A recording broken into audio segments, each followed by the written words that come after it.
Thank you so much for coming to talk to us today, Trevor. So one of our questions today was, how did you come up with Augments, Miller Mobile, and High Sale Consulting, and how was it an opportunity and not just an idea? Well, in high school I started Miller Mobile basically because I saw a trend in my friends wanting to sort of one-up each other with their stereo equipment. And really, you know, it's actually incredibly easy to get into business in the state of Indiana.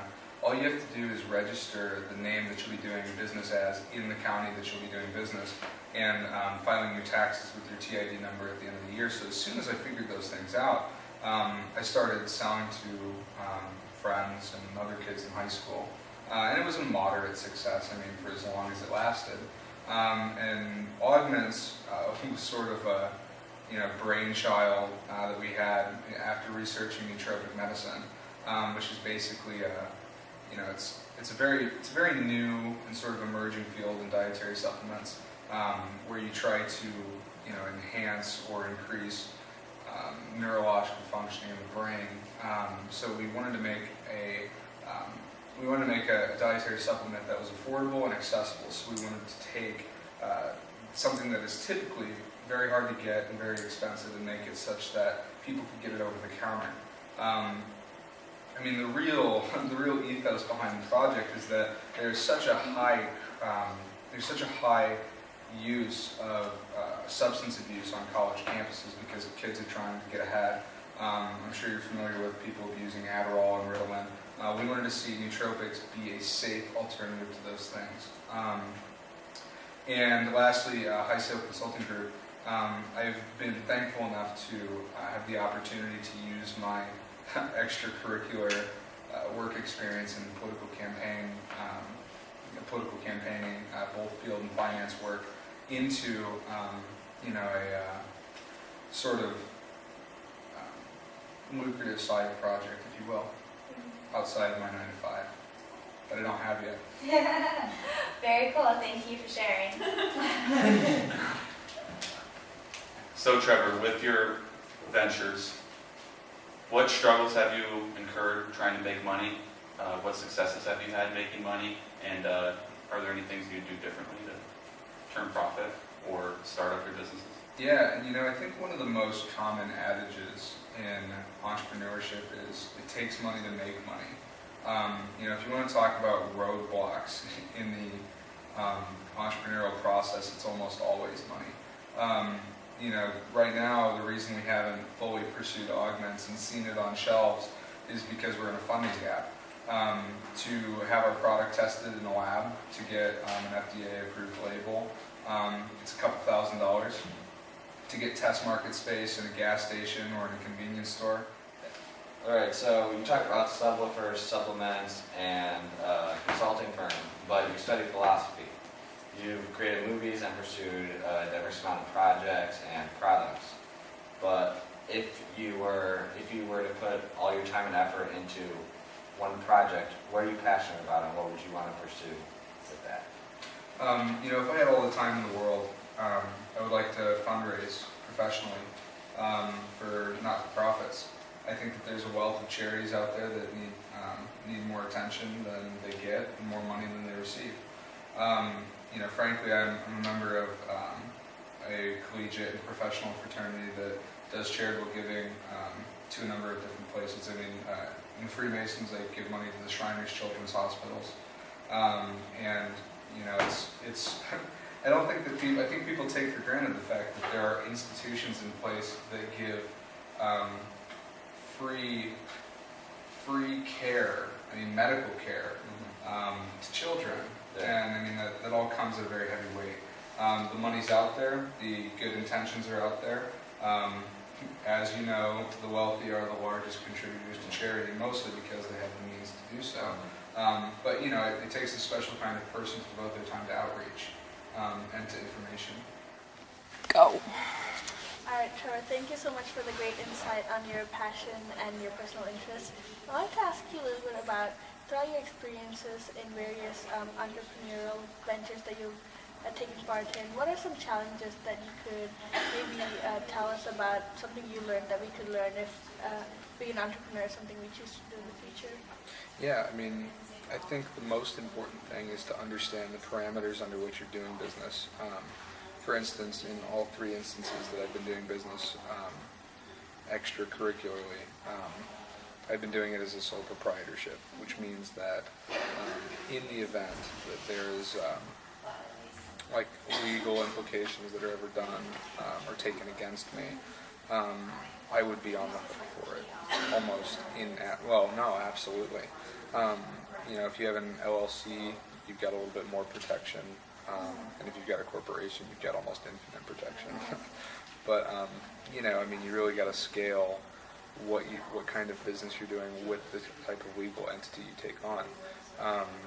For example, when I was in high school and I was selling those subwoofers, I didn't report my sales tax correctly. I'm sorry, I reported my sales tax correctly, but I didn't report my excise tax correctly, which, to my knowledge, was how much product I had on hand at any given time. And being that I didn't have any product on hand, I just recorded it as zero, and that wasn't satisfied. And I got billed for like $8,000 or something crazy that, I didn't do $8,000 in business or have $8,000 worth of stock on hand, but when the state doesn't have the appropriate numbers, they can't appropriately assess, so they make an estimate and then they send that to you. That was crazy. If you talk about challenges. Okay, wait, let me start over. So how did you start, deal with the $8,000 that you got billed? That's a lot of money considering you were in high school, and you get that kind of a thing in the business. How do you deal with that kind of challenge? Yeah, so what had happened was that they had actually assessed those excise taxes for a year after I had actually concluded doing business with the state. So, or doing business in the state, rather. So what I did was I essentially showed the state, through various letters and faxes and emails, that I had actually dissolved my business before the tax year by which they were trying to bill me for. So like I said, at first it was daunting, to see like a bill that high. I was 16 years old, I didn't have that kind of cash, but it was just a matter of making sure to find the appropriate bureaucratic channels by which I was able to resolve the problem. Thank you so much for your valuable information. Great. What motivates you to keep working, and how do you define success on each of your entrepreneurial ventures? Yeah, so to keep motivated, really, like the biggest motivator of all in any type of business is unfortunately profit. It's not so much to see, an ideology or, a dream achieved, because to do those things, you're always going to need capital. Really the motivation is to always try to achieve more, to always try to make more money. And then you can pursue the things that you want to do. Like for example, if you make a lot of money in a year, you can give to a charity, you can write it off on your taxes, and will even further help your business. I'm sorry, what was the second question? How do you define success on your entrepreneurship ventures? Success is what you make of it. Really, not to be too in depth, but I think to make value judgments, there's quite a lot of prescription involved. People will get tied down in thinking that success is what somebody else tells them, like, oh, he's a successful guy, she's a successful guy. I think that if you are satisfied with the work that you're doing, that's the only thing that really matters.